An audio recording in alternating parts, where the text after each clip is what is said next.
مسلم history کے معزز ساتھیوں، میں ہوں ریاض احمد۔ میری طرف سے آپ سب کو السلام علیکم۔ آج کی ویڈیو میں ہم بات کریں گے کہ ہم ایک رکعت میں 2 سجدے ایک ساتھ کیوں ادا کرتے ہیں۔ اللہ تعالیٰ نے ایک سجدے کا حکم کیوں نہیں دیا؟ کیونکہ ہم سب جانتے ہیں کہ حضرت آدم علیہ السلام کو اللہ تعالیٰ نے ایک سجدہ ادا کرنے کا حکم دیا تھا، تو ہم نماز میں ایک رکعت کے اندر 2 سجدے ایک ساتھ کیوں ادا کرتے ہیں۔ آج کی ویڈیو میں ہم اسی ٹاپک پر گفتگو کریں گے، لہذا اس قیمتی اور معلوماتی ویڈیو کو شروع سے لے کر آخر تک لازمی دیکھیں۔ سامعین گرامی، جب اللہ تعالیٰ نے حضرت آدم علیہ السلام کو پیدا کیا تو اس دن تمام فرشتوں کو حکم دیا کہ حضرت آدم علیہ السلام کو سجدہ کریں، تو اسی سمے جتنے بھی فرشتے وہاں پر موجود تھے سب کے سب حضرت آدم علیہ السلام کو سجدہ کرنے کے لیے زمین پر گر گئے۔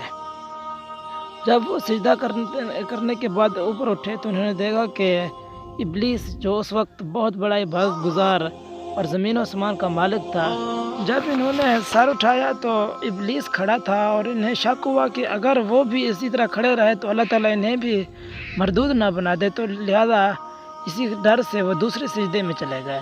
دوسرا سجدہ کیا اور اس کے بعد وہ کھڑے ہو گئے۔ تو اسی وجہ سے آج ہم اسی یاد میں ایک رکعت میں 2 سجدے ادا کرتے ہیں۔